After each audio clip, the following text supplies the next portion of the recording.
You're listening to Shift, Human First Financial Guidance with Ross Marino. Once again, I'm joined by Jordan Hutchison. Hey, Jordan.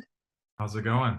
It's going well. I know you were busy this summer and the spring. You were studying, working. How about you tell us what you're working on? Yeah, so right now, the big thing that I'm come to the completion of is that I was conducting some research on flow theory on financial planners. So basically looking at what the frequency of flow that advisors were having in their practice, and is it a predictor of engagement? And if there's any moderating aspects of if their age or years of experience in financial planning, or just years of experience, since we have a lot of career changers in the financial planning industry, but truly just seeing how flow theory impacted their well-being and how it impacted their practice.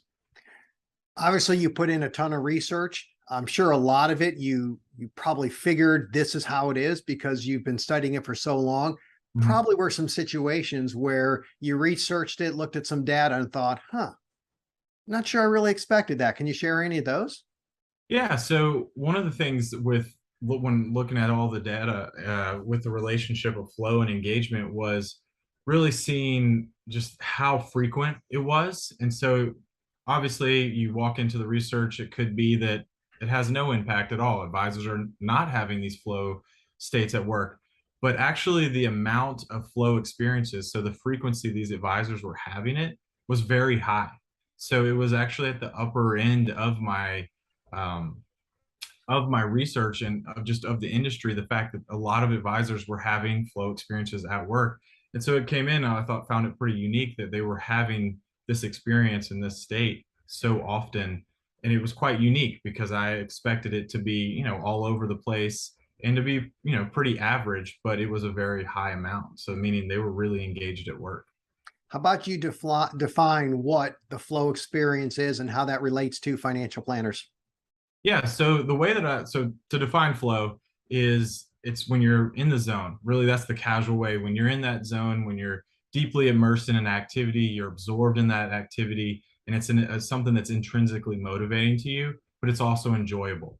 So if you really enjoy getting into the weeds of a plan, building the plan, you probably lose track of time, and next thing you know, you look up and 2 hours has passed and you probably didn't eat lunch. You might have worked straight through lunch. So you lose track of time because you're so deeply engaged in these activities. It might be having a conversation with your clients. That's something you really enjoy. There's different tasks and activities that people find that engagement. But the way that I look at it from the well-being aspect is that there's the advisor well-being, but then there's also how do you use flow in the client experience. So with the well-being of the advisor is, are they having those flow experiences at work? Because that has spillover effects in your energy and your personal life, but also it has fulfillment aspects where people have higher self-efficacy. They'll have more engagement in their work. They'll also have higher amounts of creativity. So all these aspects at work, but also you can use these flow measures and the inventory that we're building at Shaping Wealth. We can use that with our clients too to figure out when they're going through a transition in life or when they're looking at their day to day. Because when we're looking at the human side of clients' life, it's more than just the money. So we're going to look at are you being fulfilled? Are you doing activities and tasks that you find engagement from? So I look at those two pieces, but that gives you a little idea of like what it is. And it could be something that you do every day. Some people find it quite frequently, and some people haven't even found the word flow to even be some. So it's actually putting a label on it that you're being aware of this state. So if I actually have a job or within a business where I don't find myself in a state of flow on a regular basis, that's probably not a good thing, is it? It's not. And if I'm not going to say that you need to quit your job and you go find a new one, but you might want to reflect and see if, say, you're running a practice and you're looking to hire somebody, you might want to look at hiring something that you're not fully engaged in, and it might be a headache for you to get involved in and that you're not really enjoying, because there's part of flow. There's a thing called the skill challenge balance, and you got to find something that's high skill, high challenge for you to find that flow channel. And so if it's something that you don't find challenging, or it's too difficult, or it's not a skill or a trait that you have, then you might have boredom from it or be anxious from doing it. So could you hire somebody? Could you outsource somebody? So there's so many different applications when you look at flow from the optimal performance side, but also the well-being piece of it to advisors. And the principles of flow are obviously part of work, part of athletics, but any type of hobby, gardening, playing video games, painting, does it transcend all types of activities? So the application of it is everywhere. And that's one thing that's very unique to the research that we're doing at Shaping Wealth is we're looking how you, since it is unique to you, how does that impact you as an individual versus everyone else? So that's one thing I love about flow is it's ubiquitous to gender, culture, race, ethnicity, whatever, however you want to slice up the pie. It's been found in all different shapes and sizes of people. It's so the fact that it has that kind of application is quite powerful. And so some people find it, maybe they find the most of it from work in a certain task they do at their job. Some people might find it in a leisure activity as, riding a bike, knitting, sewing. There might be something that they find a lot of fulfillment doing that. It could be reading. So it's unique to you and it's really tied to your identity, which is quite powerful because when we're doing a financial plan, you want to make this personalized to the experience with the client, and you want to have it with your firm too. You need to have it when you're hiring employees. So it's just the application is quite vast.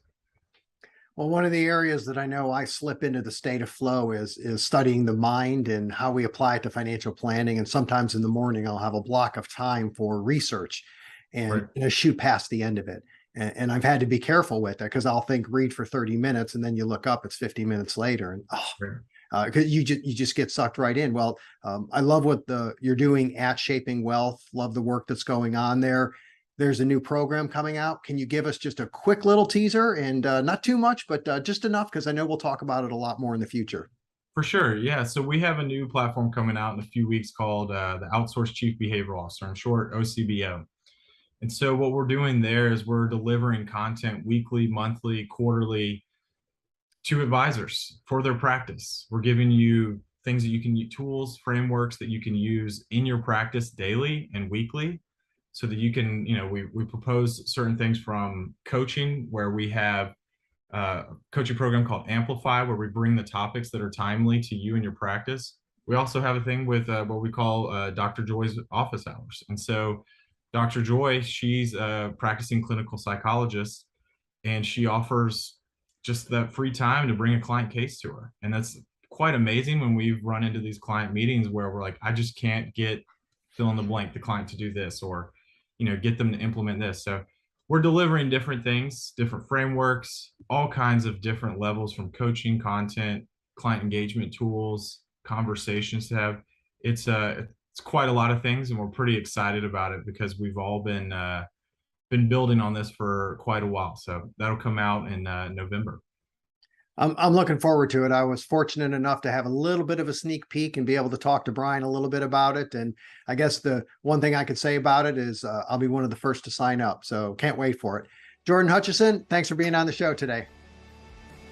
Thank you for listening to Shift with Ross Marino. Please visit humanfirst.live to learn more. This show is for general information purposes only and is not intended to provide recommendations or advice. Speak with a legal, tax, or financial advisor before making any decisions. Past performance references are historical and do not guarantee future results.